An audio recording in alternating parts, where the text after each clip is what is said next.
बिस्मिल्लाहिर्रहमानिर्रहीम। अस्सलाम वालेकुम स्टूडेंट्स। उम्मीद है तमाम स्टूडेंट्स खैरियत के साथ होंगी जी। और 11वीं क्लास फिजिक्स का चैप्टर 1 मेजरमेंट्स का हम लोग कंप्लीट कर चुके हैं और आज हम स्टार्ट करेंगे जी अपना चैप्टर नंबर 2 और वो है हमारे पास वेक्टर्स एंड इक्विलिब्रियम।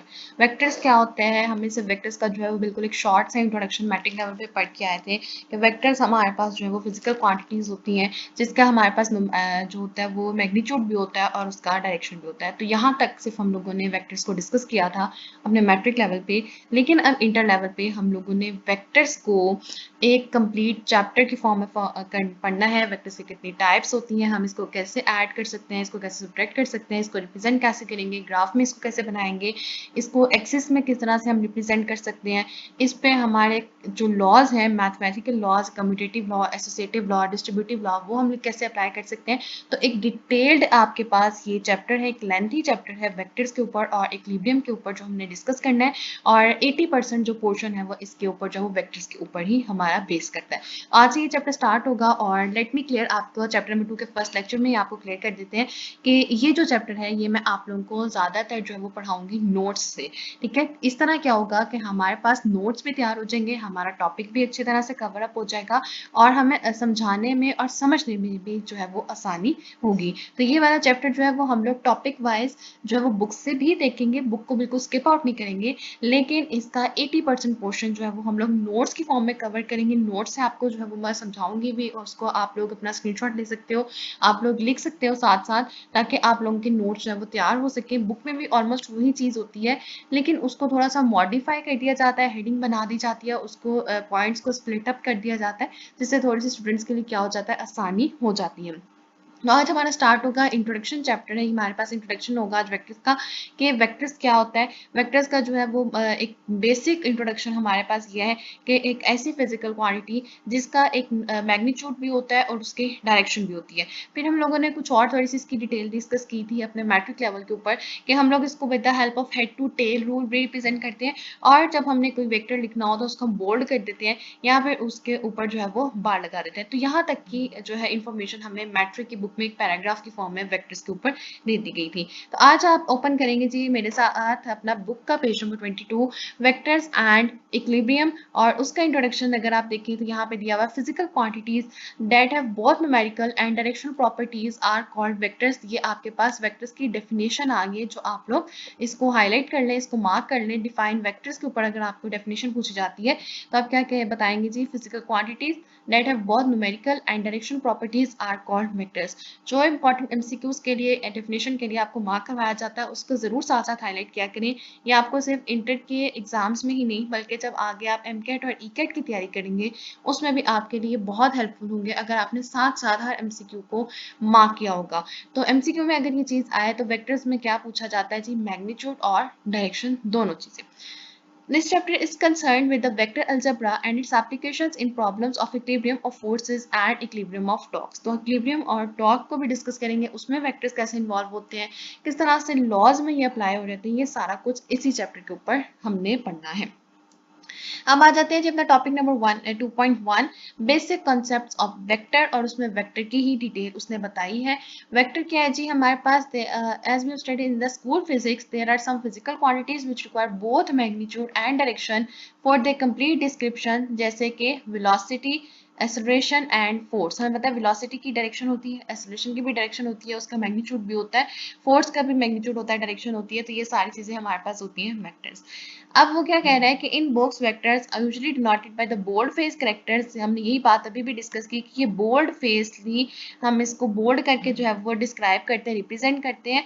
जबकि हैंड राइट करना हो, जब अगर मैं यहाँ पे कोई वर्ड के डॉक्यूमेंट में वेक्टर को रिप्रेजेंट करी तो मैं बहुत इजीली बोल्ड कर सकती हूँ।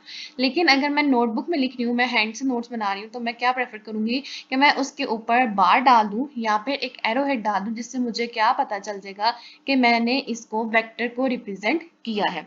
अब वो क्या कह रहे हैं? If you wish to refer only to the magnitude of the vector D we use light face type such as D. तो मैं बोल्ड नहीं करूंगी, मैं सिंपल एक डी लिख दूंगी, वो इट मीन्स कि मैंने इसका मैग्नीट्यूड रिप्रेजेंट किया है, इसका जो है वो इसकी डायरेक्शन को रिप्रेजेंट अभी नहीं किया। अब हमें क्या करना है कि ग्राफिकली वेक्टर रिप्रेजेंट कैसे होता है, ये आपके पास एडिशनल इन्फॉर्मेशन है जो आपने मैट्रिक लेवल पे या इससे पहले नहीं पढ़ी हुई। ग्राफिकली हमारे पास ये एक लाइन से रिप्रेजेंट किया जाता है और आपको पता है कि लाइन के आगे हमारे पास क्या होता है, एरो हेड होता है इस तरह से आपके पास, और इस फिनोमिना को हम क्या कहते हैं, हेड टू टेल रूल, और इसके थ्रू वेक्टर्स ऐड भी हो जाते हैं। The length of the line segment according to a chosen scale corresponds to the magnitude of the vector. जितनी लेंथ होगी हमारे पास इसकी, सपोज ये मैंने 5 सेंटीमीटर की लाइन लगाई है, तो मेरा वो 5 क्या होगा, उसका मैग्नीट्यूड होगा। तो यहाँ पे मैंने क्या लिख दिया, सपोज 5, और मैंने वेक्टर रिप्रेजेंट करना है, सपोज मैंने इसके आगे वेक्टर लिख देती हूँ कोई भी, अगर हम लिख दें फोर्स का या वेलोसिटी लिख देती हूँ मैं अगर, तो इसका ऊपर एरो हेड एक्सप्लेन कर दिया जाता है, तो 5 मेरे पास क्या होगा, मैग्नीट्यूड हो जाएगा। वैसे हमारे पास जो फैक्टर्स हैं वो रिप्रेजेंट होते हैं with I cap, J cap and के कैप। आई कैप जो होता है वो एक्स एक्सिस के लिए होता है, जे कैप हमारे पास वाई एक्सिस के लिए होता है, और जेड कैप हमारे पास यूज हो रहा होता है जेड एक्सिस के लिए। यानी कि 2 डायमेंशनल एक्सिस और 3 डायमेंशनल एक्सिस जो होते हैं वो भी डिस्ट्रीब्यूट होते हैं, जो कि हम अपने नेक्स्ट टॉपिक में रेक्टेंगुलर कोऑर्डिनेट सिस्टम में डिस्कस करेंगे। अगर हम नोट्स की तरफ आए तो ये है जी आपके पास chapter number 2 vectors and equilibrium की नोट्स जो आपके साथ शेयर किए जाएंगे, और मेजॉरिटी ऑफ द पोर्शन इस चैप्टर का हमने नोट्स में से कवर करना है। बेसिक कॉन्सेप्ट ऑफ वेक्टर आपका पहला टॉपिक है वेक्टर, उसकी डेफिनेशन अगर आप देखें तो डेफिनेशन हमारे पास क्या आ जाती है, a physical measurement which completely explained by magnitude, suitable unit and direction are called vectors। तो एक एडिशनल चीज कि इसका यूनिट भी होता है, आपको पता है वेलोसिटी का यूनिट होता है हमारे पास ms-1 मीटर पर सेकंड, एक्सेलरेशन होता है मीटर पर सेकंड, फोर्स का यूनिट आ जाता है हमारे पास न्यूटन। तो इस तरह से वेक्टर्स का मैग्नीट्यूड भी होता है, उसका डायरेक्शन भी उसकी एक्सप्लेन की जाती है, लेकिन उसका यूनिट भी होता है। तो एक चीज याद रखिए, यूनिट स्केल इसका भी होता है। तो ये एक एडिशनल लाइन है जो आप इसमें ऐड करोगे। For example velocity, acceleration are vector quantity. तो स्टूडेंट्स ये जो आपको नोट्स दिए जाते हैं, इसका फायदा आपको ये भी है कि आप लोगों ने अपने एग्जाम्स में रिप्रेजेंट कैसे करना है क्वेश्चन को। सपोज अगर आपको वेक्टर के ऊपर शॉर्ट क्वेश्चन आता है तो आप पहले हेडिंग दोगे वेक्टर, उसके बाद एग्जाम्पल, और उसकी एक रिप्रेजेंटेशन, उसकी सिंबॉलिकली कैसे उसको रिप्रेजेंटेशन किया जाता है, उसको रिप्रेजेंट किया जाता है, जो यहाँ पे आप हेडिंग पे लिख सकते हो सिंबॉलिकली रिप्रेजेंटेशन। यहाँ पे मैं आपके सामने ऐड भी कर देती हूँ, जो कि आप अपनी बुक्स में भी लिख सकते हैं, सिंबॉलिकली रिप्रेजेंटेशन। तो ये सिर्फ आप लोगों ने अपने पास सेव ही नहीं रखने, बल्कि आप लोगों ने इसको अपने एग्जाम्स में, अपने नोट्स में अप्लाई भी करना है। एग्जाम्पल के बाद हमारे पास रिप्रेजेंटेशन हमारे पास एक्सप्लेन होता है बाय सिंबल।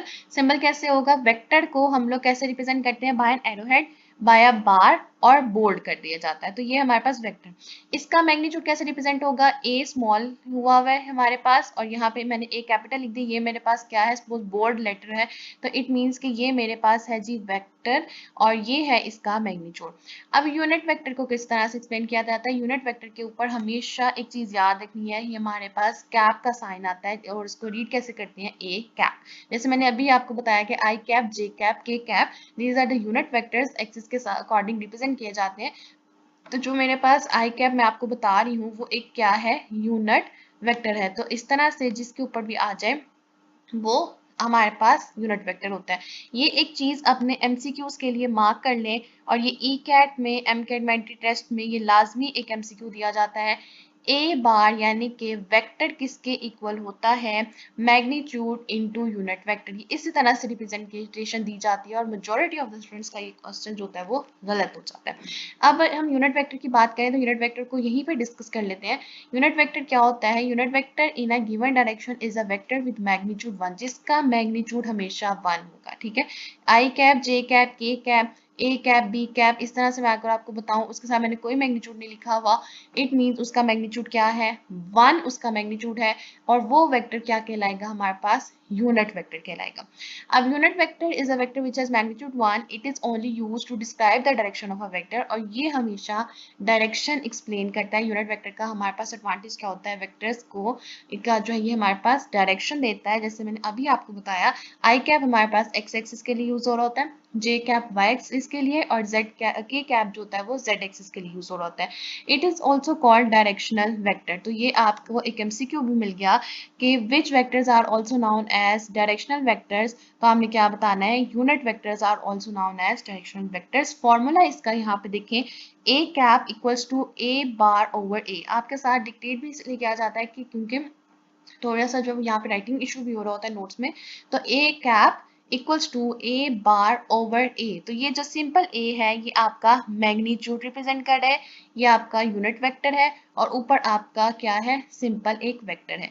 और इसको ग्राफिकली आपने देखिए अगर आप रिप्रेजेंट करेंगे तो क्या होगा, एक्स एक्सिस में आपको पता है एक्सिस हमारे पास कितने होते हैं, 3 एक्सिस। छोटी क्लासेस से ये पढ़ना शुरू कर दिया जाता है। तो ये वाला एक्सिस एक्स होता है, वाई और फिर जेड। तो वेक्टर्स की फॉर्म में ये आई होगा, ये जे और फिर के। और एंगल्स के एक्सिस के दरमियान जो एंगल होता है वो हमारे पास क्या होता है, हमेशा 90 डिग्री। ये भी आपने एमसीक्यू के लिए लाजमी मार्क कर लेना है। तो ये आपका जो टॉपिक है वेक्टर्स का, बेसिक कॉन्सेप्ट ऑफ वेक्टर्स में पहला टॉपिक वेक्टर्स जो है वो आपका कंप्लीट हो गया। आपने कैसे अटेम्प्ट करना है, समझना कैसे है, आप क्या क्या इसमें इंपॉर्टेंट चीज थी वो हम लोगों ने डिस्कस कर ली। रेक्टेंगुलर कोऑर्डिनेट सिस्टम आपका आज का सेकंड टॉपिक है, लास्ट टॉपिक है आज के लेक्चर का। और रेक्टेंगुलर कोऑर्डिनेट सिस्टम जो होता है वो हमारा जो होता है कार्टेशियन कोऑर्डिनेट सिस्टम, जो हम लोगों ने मैट्रिक में भी पढ़ा हुआ, मैथ्स में जो है वो ज्यादा डिस्कस किया हुआ है। इसमें हम लोगों ने वही चीज पढ़नी है। हमें मेन कॉन्सेप्ट अगर देखा जाए तो आपको पता है कि जो सेंटर पॉइंट होता है ओ से जो रिप्रेजेंट करते हैं हम ग्राफ के ऊपर, वो ऑरिजिन होता है। और इस सारे सिस्टम को हम लोग क्या कहते हैं, कार्टेशियन और रेक्टेंगुलर कोऑर्डिनेट सिस्टम। जो एक हमारे पास एक्स एक्सिस होता है जिसे हम हॉरिजॉन्टल एक्सिस कहते हैं, और वर्टिकल एक्सिस हमारे पास क्या हो रहा होता है जी, वाई एक्सिस आता है। अब ये एक्सिस 2 डायमेंशनल भी होता है और 3 डायमेंशनल भी होता है। 2 डायमेंशन में क्या होता है, सिर्फ एक्स एक्सिस और वाई एक्सिस, और इसमें हमारी जो पोजीशन होती है वो एंटी क्लॉकवाइज ली जा रही होती है। जबकि आपके पास जो 3 डायमेंशनल एक्सिस होता है एक्स वाई जी, उसमें क्या होता है, रिस्पेक्टिव एक्सिस से हम लोग क्लॉकवाइज जो होते हैं वो डायरेक्शन ले रहे होते हैं। ये आपने जो है वो यहाँ से भी रीड आउट करना है, लेकिन इसका सारा कॉन्सेप्ट हम समझेंगे जी नोट्स में से। जैसे मैंने आपको पहले भी बताया कि हम लोग ज्यादातर ये काम जो है इस चैप्टर का वो नोट्स में से कवर करेंगे। तो रेक्टेंगुलर कोऑर्डिनेट सिस्टम आपका आज का सेकंड टॉपिक है। इसमें जो है वो थोड़ा सा इशू था, इसलिए यहाँ पे साइड पे जो है वो टेक्स्ट टाइप भी किया हुआ है, डिक्टेट भी कर दूंगी ताकि आप लोगों को किसी किस्म की कोई कंफ्यूजन ना रहे। रेक्टेंगुलर कोऑर्डिनेट सिस्टम की सबसे पहले आपने डेफिनेशन लिखनी है। यहाँ पे आपने क्या लिखना है, those components of a vector which are mutually perpendicular to each other are called rectangular coordinate system। ये आप लिख लीजिए अपनी नोट्स में, यहाँ पे भी हमारे पास लिखी हुई है, लेकिन आप एक दफा लिख लें, those components of a vector which are mutually perpendicular to each other are called rectangular coordinate system। पहला आपका पॉइंट आएगा। उसके बाद सेकंड पॉइंट क्या होता है, ओरिजिन को एक्सप्लेन करने के लिए कार्टेशियन कोऑर्डिनेट में वो क्या है, when two reference lines are at right angles to each other where the two lines intersect is called origin. तो ये क्या बात करें, ये बात करें कि व्हेन टू रेफरेंस लाइंस, ये वाई एक्सिस की लाइन है, ये हमारे पास एक्स एक्सिस की लाइन आ गई। वो कह रहा है जब दोनों रेफरेंस लाइंस किसी एक पॉइंट पे, राइट एंगल के पॉइंट पे इंटरसेक्ट करती हैं, तो इस पॉइंट को हम लोग क्या कहते हैं, ओरिजिन। और रिप्रेजेंट किससे किया जाता है, ओ से। फिर जो हॉरिजॉन्टल लाइन होती है, ये वाली जो लाइन बिल्कुल सीधी होती है, इसको हम लोग क्या कहते हैं, ये हमारे पास क्या है जी, एक्स एक्सिस है। और जो वर्टिकल स्ट्रेट लाइन होती है वो हमारे पास कौन सा एक्सिस आता है, वाई एक्सिस आता है। तो यही चीज इस रेक्टेंगुलर कोऑर्डिनेट सिस्टम में एक्सप्लेन करनी है। फिर आप बनाएंगे जी ग्राफ। ग्राफ में आपने एक स्ट्रेट लाइन डालनी है। आपको पता है यहाँ पे हमारे पास एक्स एक्सिस क्या होता है, पॉजिटिव होता है, ऊपर वाई एक्सिस पॉजिटिव होता है। नीचे यहाँ पे जो लेफ्ट साइड है ये नेगेटिव एक्स एक्सिस होगा और नीचे हमारे पास नेगेटिव वाई एक्सिस होगा। अब इसके ऊपर हम क्योंकि वेक्टर्स के ऊपर बात करें तो वेक्टर्स को यहाँ पे रिप्रेजेंट करेंगे। वो कैसे कि आपने यहाँ पे ओरिजिन से एक वेक्टर को ड्रॉ कर दिया। अब वेक्टर को ड्रॉ जब किया तो आपने यहाँ पे क्या लिखा है, यहाँ पे इसको ए से हमने रिप्रेजेंट कर दिया। यहाँ पे एंगल क्या बन गया हमारे पास, थीटा। और ये मैंने एक रिप्रेजेंट कर दिया एक वेक्टर को, और इसको मैंने डिनोट कर दिया कि ये बी है। ये मैंने इनको सिर्फ एक्सिस को क्या किया, रिप्रेजेंट किया। और इस एक्सिस के ऊपर मैंने एक वेक्टर ए बार ड्रॉ कर दिया है, और मैंने उसकी पोजीशन क्या एक्सप्लेन किया। ये पी जो होता है वो पोजीशन के लिए होता है, जो हम नेक्स्ट पढ़ेंगे लेक्चर में, उसमें पोजीशन वेक्टर को भी डिस्कस करेंगे। तो इसकी पोजीशन क्या है, मेरे पास ए और बी, ए यानी कि एक्स एक्सिस और बी हमारे पास क्या है, वाई एक्सिस है। तो ये क्या, ये इसी तरह से आप लोगों ने अपना ड्रॉ करना है, नोट्स में भी अपने एग्जाम्स में भी।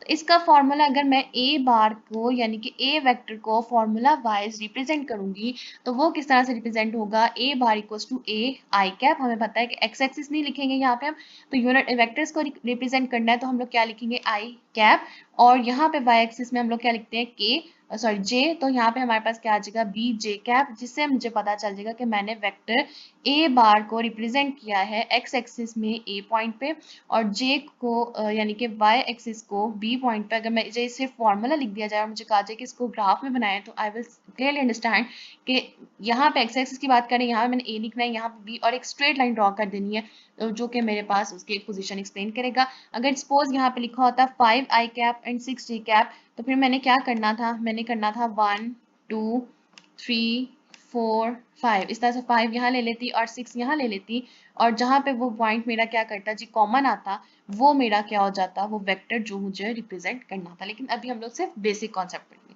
आगे जैसे हमने बात की कि 2 डायमेंशन भी होते हैं और 3 डायमेंशन, और 2 डायमेंशन में अगर देखें तो वो क्या कह रहे हैं, इन 2 dimensions the direction of the vector is taken from the positive X axis. यहाँ से हमारे पास स्टार्ट होता है मूविंग एंटी क्लॉकवाइज डायरेक्शन, और एंटी क्लॉकवाइज क्या होता है, ये इस तरह से मूव करके हम लोगों की तरफ वापस आता है। अगर आपको ये फिगर समझ नहीं आती तो आप फिगर 2.1 का पार्ट बी देख सकते हैं, यहाँ पे आपकी बनी हुई है फिगर 2.1 पार्ट बी।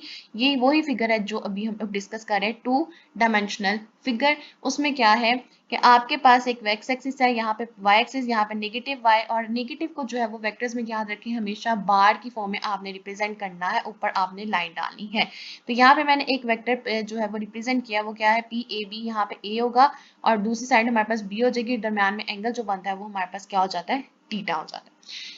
आगे आगे नेक्स्ट आ जाते हैं जी 3 डायमेंशन, जो कि लास्ट है हमारे पास। 3 डायमेंशन में क्या होता है, एक एक्स एक्सिस होता है, वाई एक्सिस और जेड एक्सिस। वेक्टर्स में आपने क्या करना है, एक्स एक्सिस में जो 3 डायमेंशन में एक्स एक्सिस के दरमियान में किसी वेक्टर के साथ जो एंगल बनता है वो आपका होता है एंगल अल्फा, उसे हम क्या कहते हैं, अल्फा। जब आपका वाई एक्सिस के साथ एंगल बन रहा होता है उसे हम कहते हैं बीटा, जो कि आपने बी लिख के बी की जो लाइन होती है वो थोड़ी सी एक्सटेंड कर देता है, तो वह क्या रिप्रेजेंट करता है, बीटा को। और जेड एक्सिस पे आपका आ जाता है gamma in the form of Y की शक्ल में, जब आपने उसे रिप्रेजेंट करना होता है। और यहाँ से यानी कि अगर आप डिस्टेंस लेते हैं, एक वेक्टर है, मैंने ए बी सी वेक्टर, एक याद रखें कि हमेशा 3 डायमेंशन वेक्टर में आपको क्या मिलेगा, 3 फैक्टर्स मिलेंगे, A B C, A I cap, B J cap, C K cap. तो यहाँ से यहाँ तक का डिस्टेंस क्या होगा, अल्फा। यहाँ से यहाँ तक का डिस्टेंस होगा बीटा, और यहाँ से यहाँ तक का डिस्टेंस क्या होगा, गामा। और अगर मैं इसको रिप्रेजेंट करूँ वो क्या होगा, A vector equals to alpha I cap plus beta J cap and gamma K cap, जो कि मैंने उसकी क्या रिप्रेजेंट किया, उसकी एंगुलर फॉर्म को रिप्रेजेंट किया है। तो 3 dimension the direction of the vector is taken from the respective axis.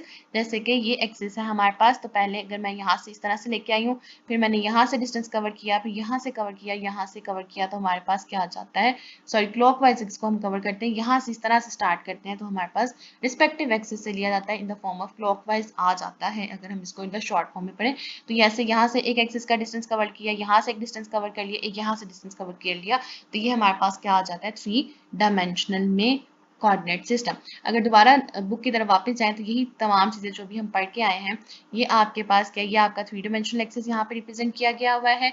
और यहाँ से अगर रीड आउट करें तो यहाँ पे आपको क्या कह रही है, direction of the vector in the plane is denoted by the angle which the representative line of the vector makes the positive X axis in the anti clockwise direction. वही बात वो यहाँ पे कर रहे हैं। फिर क्या कह रहे हैं जी, The point P as shown in the figure 2.1b, जो कि अभी हमने अपने नोट्स में भी पढ़ा, has coordinates, उसके coordinates कितने हैं, AB.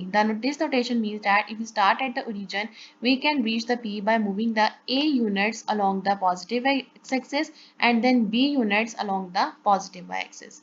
The direction of the vector in the space requires another axis which is the right angle to the both x and y axis as shown in the figure 2.2a.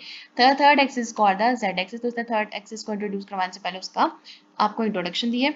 3 dimensional axis की बात की है last paragraph में। The direction of a vector in the space is specified by the 3 angles which the representative line of the vector makes with x, y and z axis respectively. The point P of a vector A is thus denoted by the 3 coordinates A, B, C. तो ये तीनों चीजें हमारे पास क्या थी, A, B, C, ये हमारे पास coordinate से उसकी पोजीशन को एक्सप्लेन करते हैं with the help of coordinates, क्योंकि ये हमारे पास सिस्टम कौन सा है, रेक्टेंगुलर कोऑर्डिनेट और कार्टेशियन कोऑर्डिनेट सिस्टम। तो ये था जी हमारे पास आज का लेक्चर। मुझे उम्मीद है कि आप लोगों को आज का लेक्चर जो वो पसंद आया होगा और समझ भी आ गया होगा। इंशाल्लाह नेक्स्ट लेक्चर में आगे फर्दर अपने टॉपिक्स को कंटिन्यू करेंगे जी। और लास्ट में जाते हुए मेरी आप सबसे सिर्फ एक रिक्वेस्ट होती है कि अगर अभी तक आपने चैनल सब्सक्राइब नहीं किया तो काइंडली प्लीज जल्द से चैनल को सब्सक्राइब कर दीजिए। वीडियो पसंद आए तो वीडियो को जरूर लाइक कीजिए और ज़्यादा से ज़्यादा शेयर कीजिए। Thank you.